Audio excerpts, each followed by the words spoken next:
বলেন। মাননীয় স্পিকার, আপনাকে ধন্যবাদ। মাননীয় স্পিকার, নতুন সরকার ক্ষমতা গ্রহণের পর থেকে ব্যাংক থেকে ঋণ নেয়ার পরিমাণ ক্রমাগতই বাড়ছে। সরকারের দ্রুত ঋণ বৃদ্ধির কারণে ইতিমধ্যে চলতি অর্থবছরে বাজেটে নির্ধারিত লক্ষ্যমাত্রা ছাড়িয়ে গেছে। এবার বাজেটে লক্ষ্যমাত্রা ধরা হয় 1,04,000 কোটি টাকা। সেখানে চলতি অর্থবছরের জুলাই থেকে 9 এপ্রিল পর্যন্ত সরকার ঋণ নিয়েছে 1,12,761 কোটি টাকা, যা লক্ষ্যমাত্রার 108%।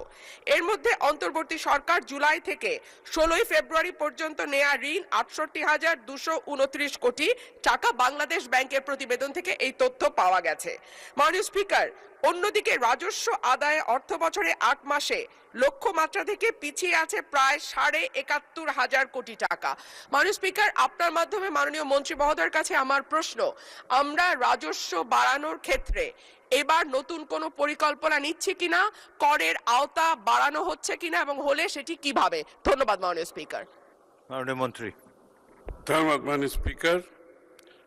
যে ঋণের কথা বলা হচ্ছে সেটা মূলত বিগত আমরা কিন্তু ফেব্রুয়ারি থেকে এখন পর্যন্ত মাত্র 2 মাস এর মতো সরকারে এসছে, সুতরাং এটা ক্যারি ওভার হচ্ছে আগে থেকে, সুতরাং এই সংখ্যাটা এখানে বোধহয় প্রযোজ্য না, 1 নম্বর। 2 নম্বর হচ্ছে বিএনপির যে অর্থনৈতিক পলিসি সেটা হচ্ছে স্থানীয় ব্যাংক থেকে ঋণ কমিয়ে আনা। এবং আমি নিশ্চিতভাবে আপনাদের বলতে চাই, আগামী বাজেটে তার পরবর্তী সময়ে আপনারা দেখতে পাবেন আমরা প্রায় সরকার স্থানীয় ব্যাংক থেকে ঋণ কিভাবে কমিয়ে আনছি ক্রমান্বয়ে, এবং এটার প্রতিফলন আপনারা আগামী দিনে দেখতে পাবেন, এই বাজেটেও দেখতে পাবেন। তো সুতরাং ঋণ যেটা বিগত দিনের তো অনেক লাইবিলিটি আমরা গ্রহণ করেছি।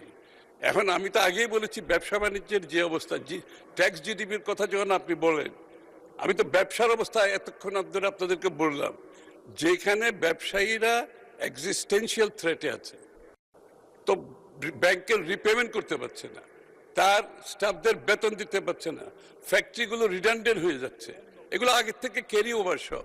তো সেই ক্ষেত্রে ট্যাক্স জিডিপি যেটা আমরা রেখে এসেছিলাম অনেক উপরে, সেটা বিগত সরকারগুলো কমিয়ে কমিয়ে সাথে নিচে নেমে আসছে। আবার এটা আমরা যেখানে রেখে আসছিলাম ওখানে তুলতে হলে মাননীয় স্পিকার একটু সময় দিতে হবে, কিন্তু বিএনপি সরকার সেই কাজটা ভালোভাবে সম্পন্ন করবে, আমি আপনাকে নিশ্চিতভাবে বলতে পারি।